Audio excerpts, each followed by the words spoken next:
Hey everybody, how's it going? Sorry I'm a little out of breath. I might look a little flushed. I just got done playing basketball up at the gym, and I just wanted to make sure I made this video before it got dark. I want to get it out quickly, so that's why I look kind of goofy. But I saw that my dad sent out a message or a status saying that he's gonna start giving out my book that I wrote. And if you haven't heard about this, I'm sure you have. Back when I was 17, me and my dad, we wrote a book together called Thrive in Chaos. And I had a section in the book where I talked about the things that I think a parent could do to help not only their child on the spectrum, but also their typical children, which is the category that I fall into, right? And so I wrote a book, and it had 4 sections to it about things that you as a parent can do to help your child feel more comfortable, feel the way you want them to feel, right? And so what it's called, the section of the book is called the 4 A's, right? And so I'll make 4 quick videos. This will be the first one about the different A's and how you can apply those things to help you better serve your children, right? Now the first A, and the A that I'm going to talk about today, is acceptance. Acceptance, right? And I'm going to share a quick experience. This is in the book, but it's really the best example I can think of to really portray this topic. When I was younger, I played baseball back when I was like 10, 11, and I was pretty good, right? I was like an all-star in the Little League. But that's not the point. The point is that I had a coach, and his name was Coach Buzz. And I remember Coach Buzz. He was a big dude. He had a big old smile, and he had a goatee. I can remember it like it was yesterday. But Coach Buzz was a yeller. And what I mean by that is when we as, kids, when we would, strike out or drop the ball, he would yell and say, "Hey, I can't believe you dropped the ball," or "It was right in your mitt," and he would, he was one of those coaches that you see, great guy, but when he stepped on the field, sometimes he would yell at us a little bit. And I saw that a lot of the kids that got yelled at when they messed up would droop, and their performance after that would even slouch even more than it had been before.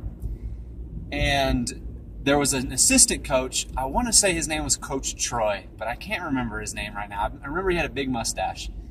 But let's call him Coach Troy. Was the exact opposite, right? When a kid would drop a ball or when a kid would strike out, he would say, "Hey, dude, that was such a good try. Like, you'll get them next time," right? And I saw that those kids would, their shoulders would prop up and they would be animated to go out and try it the next time, right? And I saw this I think I played with Coach Buzz for 2 years, and I think that after a year and a half, he started to do what Coach Troy was doing, and it made our team so much better. But the point of this is that when you're going to have children of differing levels. That's just how it goes. Even among your typical children, they're going to have differing levels of understanding, of performance, of all that kind of stuff. And what you got to do is you got to avoid being like Coach Buzz, where you only praise triumph, right? You praise triumph and you yell at or you condemn not failure but mistakes, right? Because what happens there is you might see in your children them start to droop and have not so big a motivation to try anymore.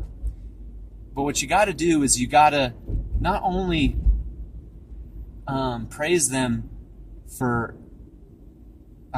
triumphing or for succeeding, but you got to praise them for just trying, for just putting in the effort and just being, themselves. And as you do that, you'll see that your children start to accept themselves, and they accept you as a parent, and they accept each other as siblings as well. Now, this applies to Eric and Rick in my family because when we first found out that they were diagnosed, it was tough, right? It was a bit embarrassing sometimes because they wouldn't react the same way that other kids would, or it was strenuous on the family because of, the different trials. You know what I'm talking about. But my dad started to implement this idea of acceptance no matter what. Not just acceptance based on performance, but acceptance based on essentially existence, right? Now, what I'm saying is you can't condone bad behavior. You can't let that fly. But what you got to show your kids, I was thinking about this power. This is the power phrase. This is the key phrase I want you to remember. You got to show that your kids, that your happiness is not affected by their performance. Does that make sense? That, not that you won't be disappointed, but that regardless of if they mistake or if they succeed, you will love them and you will accept them and you will be just as happy with them as your child, if either way. Does that make sense? Let me share another quick example to close. I remember I went away for a while. I lived over in Argentina for a couple of years, on kind of a study abroad employment type deal. And when I got home, I hadn't seen my brothers in a long time, and I was so excited to see them, and I was so excited to hang out with them. And then I had some friends that were trying to get a hold of me saying, hey, we want to come hang out with you and stuff like that. And so what happened was we had a night where Mom and Dad were out of town, and me and Eric and Rick and Jack and Chloe, we were going to go bowling. And that was our plan. We were going to stick to that, right? And I had a friend, and she said, hey, I haven't seen you forever. When can we meet up? And I said, you could just meet up with us bowling, I guess. Why don't you come bowling with us? And she was like, that sounds like a great idea. And part of me, not having been around them for a while, I was like, oh man, are they gonna act a fool at the bowling alley, or are they gonna act, are they gonna behave? And I was a little hesitant about it. But she came and we went bowling and we had such a good time. We laughed and we giggled and we had a great time bowling. And afterwards she said, man, I've never had so much fun bowling. And I was like, well, why would you say that? And she said, when Ricky would throw the ball as hard as he could, you would laugh and you would accept him and you would love him. And then when Eric would mess up and get a gutter ball, you would treat him the exact same and you accepted him. And I felt that we just all loved each other and we were just having such a good time bowling, even though it was just something goofy. And I started to remember this idea of acceptance, right? That we treat them the same and we love them the same in every situation. And if we do that, you'll not only see your children on the spectrum perk up, but you'll see your children, they'll take after your example. Your children that are typical will take after your example, and then they'll follow suit. They'll accept the situation, they'll accept themselves, they'll accept their siblings, and after a little bit, you just got a big acceptance party and everyone's having fun with everybody, and it's just a really good situation to be in.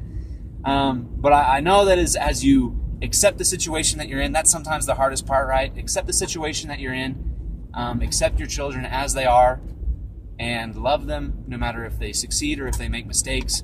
And if you do that for both of your children on the spectrum and your children who are typical, then you'll see that trickle over and you'll start accepting each other, and you'll just have a really, really fun family dynamic. And I know that's happened with us, and I see that all the time.